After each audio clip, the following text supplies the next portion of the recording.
Forgiveness is a choice. It's always a choice, so release them. And when you do that, now you're ready for step 3. Recognize God's purpose in the process. If you can, look for God's purposes in what happened to you.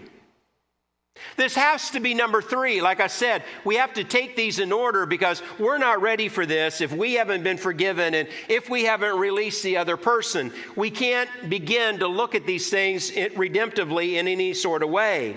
Now, let me just say, I don't believe that God sends these things necessarily to us to teach us a lesson.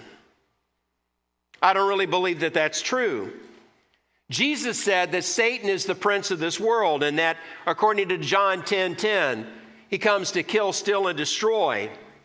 He wants to do that to each of us. He doesn't want to hurt us a little bit. He wants to break us and destroy us. That is his purpose. Today, the kingdom of God is breaking into this world. When territory is taken from the enemy, the kingdom of God has come, but complete victory has not yet been won. So when bad things happen, don't assume that God is letting that happen to you. Don't assume that somehow he's punishing you or trying to teach you something.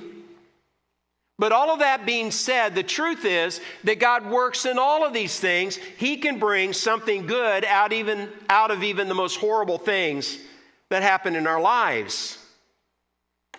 He may not cause them, but he can use them for redemptive purposes. That's where that pesky verse from Romans 8 comes in. We know that in all things God works for the good of those who love him, who have been called according to his purpose. Even in the bad stuff, God works. So first, we remember how much God has forgiven us. Second, we release, we turn the other person loose, and now we begin to see what good, perhaps, God can bring out of the situation. Will the good ever outweigh the evil that was done? Maybe not. Certainly in our minds. But that's not the point, nor is it even our call. We begin to look for ways that God works even in a terrible situation, ways that he can work redemptively. I wish every story of the bad stuff that happens to us could be redeemed like the story of Joseph.